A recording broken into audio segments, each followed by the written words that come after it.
in Hilchot Teshuvah. Today, what page? There is no page number. So let's see. This text describe one mitzvah. We have only one mitzvah. A sinner should repent from his sin before God and confess. Okay. The mitzvah is a fundamental principle of faith that follows in relation to it and explained in the coming chapters. Okay, so commentary. The mitzvah is a fundamental principle of faith that follows in relations to it, right? To it, I explained in coming chapters. Okay, number one. The Rambam mentioned the fundamental principles of faith because these chapters contain discussion many subjects in general nature. For example, free choice and divine omniscience, the nature of the world to come, that are not directly related to the mitzvah of Teshuvah. So it's mitzvah of Teshuvah, free choice, all of the good stuff coming. Okay, so let's go. So chapter 1 and Halachah number 1. Very long Halachah, HaShem. So let's read without commentaries and then we go with commentaries and discussions. If person transgresses any of the mitzvahs of the Torah, whether a positive commandment or negative commandment, whether willingly or inadvertently, when he repents and returns from his sin, he must confess. So I'm on page 606, if somebody is found. Okay. He must confess before God, blessed be he.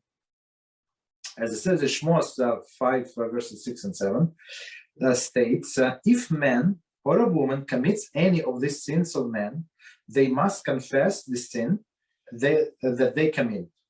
Okay. So it's clear they must confess the sin they commit.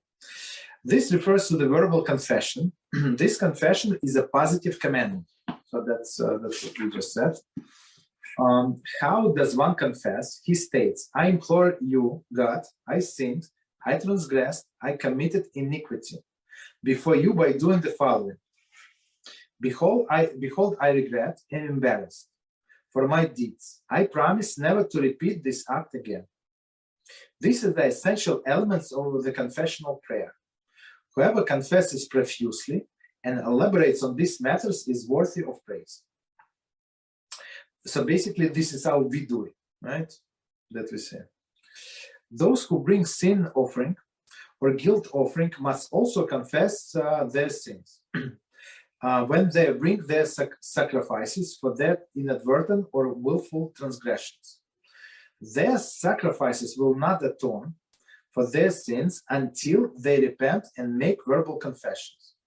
As Vaikra 5:5 states, he shall confess the sin he committed, confessing it. Okay, right? So he must confess.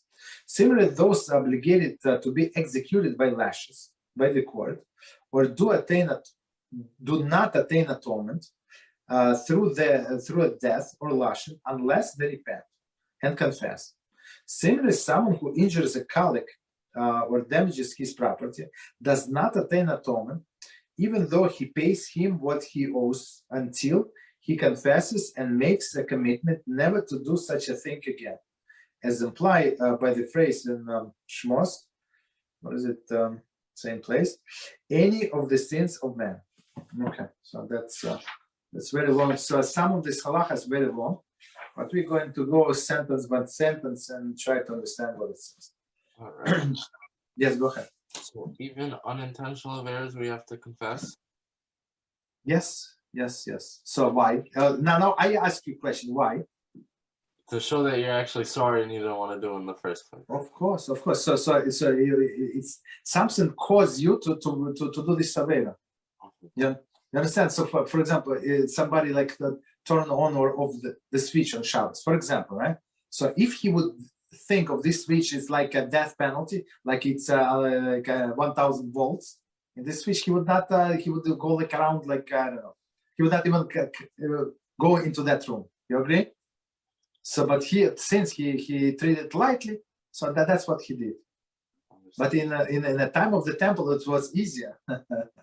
For this, all of this Shabbos switch, he would need to bring a goat or something to the temple. You understand? So to take from work, to go, the guy would miss three weeks and plus stay in line and in the heat of Jerusalem and stuff like that. So I mean, it's very like worthy to be God-fearing person. You understand?